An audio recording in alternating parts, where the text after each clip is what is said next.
Let's go over Gibbs Free Energy, one of the most important equations in biochemistry. Well, at least if you only take one class in biochemistry. So, the equation delta G equals delta H minus T delta S. It says the change in energy of a system is a function directly relating to the change in enthalpy. This is H right here, and inversely related to the change in entropy. Entropy is this S, and it's a rather abstract unit. So I previously showed that entropy is related to information, but how is it related to energy? You see a situation right here where the system is hypertonic, and then the solution is now isotonic, and that's because entropy has occurred. This system has more information than this system, but how does the energy change happen?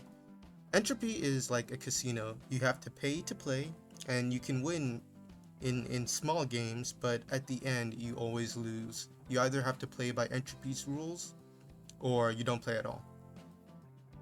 So the system begins hypertonic, and it ends isotonic. And this happens spontaneously. We don't need to do anything to achieve this transition. We don't need to beg and plead or put in any energy. And at the same time, we can't go back behind. After all, what process would allow us to reverse this? If the universe ultimately wants it to diffuse and become like this, it's just not going to become hypertonic again, not by itself. So we start off at a position of high energy and low information and low entropy, and we end at a position of low energy, high information, and high entropy. So that pretty much means that entropy is negatively related to energy. The change in energy is inversely related to the change in entropy. So we have a decrease in energy here, and at the same time, that causes an increase in information and an increase in entropy. That sort of looks familiar to the Gibbs free energy equation, where G is, uh, well, the unit of G is energy, so it's pretty much energy. You have the equal sign, but we don't have an equal sign yet because the units don't line up yet. But you can kind of see where the equation is coming from, right? But that's not enough. Like, we actually need an equation that tells us useful information. And right now, our equation only considers what's going on within the system without any outside influence. And that's obviously not how real systems work.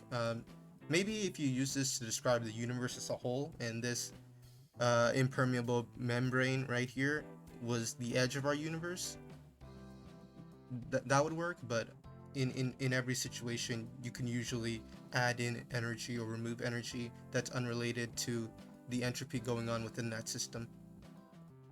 So we have to incorporate enthalpy. So what is enthalpy? Well, let's see what's actually happening. High energy, low energy. What's the difference here? I know no one actually pauses YouTube videos. So what changed? Well, some of these particles moved here. Some of these moved here. A lot stayed in, but a fair number moved. So that means that somehow the positions of the particle within the system is related to how much energy the system is. And there are plenty of physics equations we can use that describe the positions of a particle and their movement as a function of energy. And the most famous one is the equation, the kinematics equation for kinetic energy. Ke equals 1 half mv squared, where the 1 half and the v squared are really just conversion factors. We'll talk about that later. Heat energy is an emergent property of kinetic energy.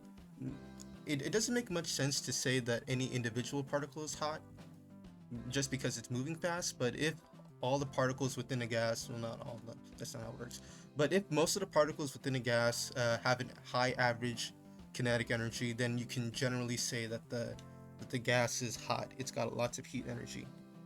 So heat energy was apparently lost when entropy acted upon the system by moving it to by moving the particles to a position that they where they have a higher amount of information. That also sort of implies that we can add in heat energy to sort of reverse that cause in entropy.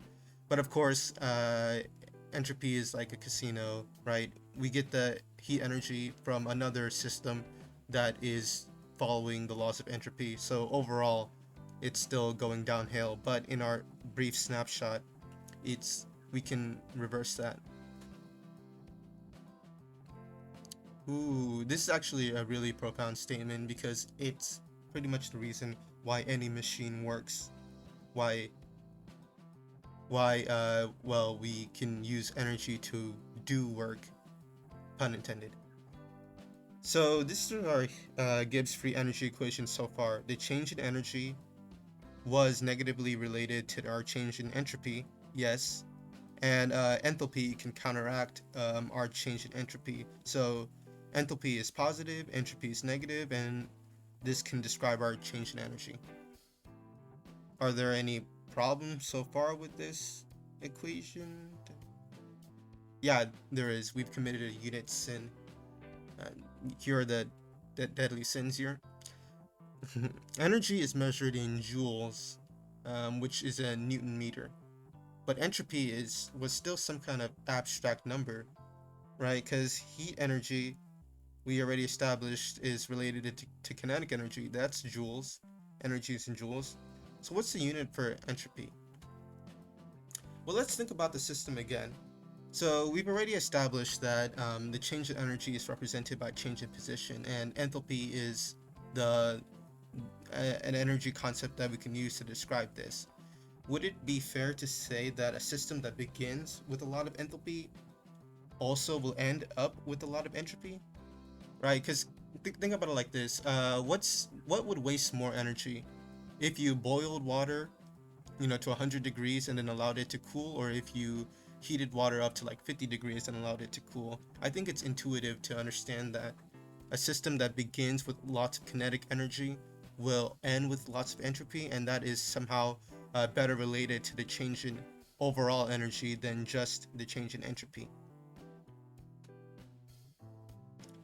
So here is our final Gibbs free energy equation, where the change in energy of the system is directly related to the change in enthalpy, heat energy, and inversely related to the change in entropy times temperature in order to get the units to line up.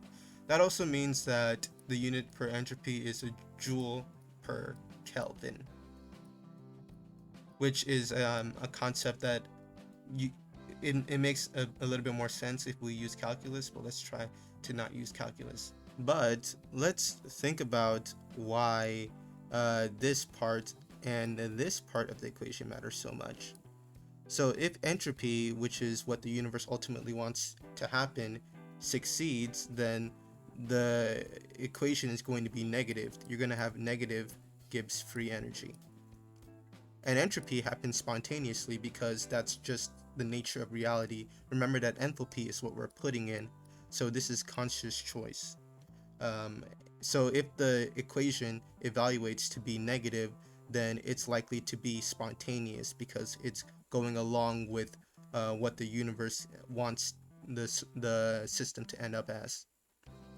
And this is perhaps the biggest reason why the Gibbs free energy equation is so important, because I only used very crude drawings of closed systems in diffusion, but really this concept can be applied to any reaction, whether it be some kind of synthesis or degradation or even phase changes. Really, if the change in energy, the Gibbs free energy, is negative, then it is likely going to be entropically favorable.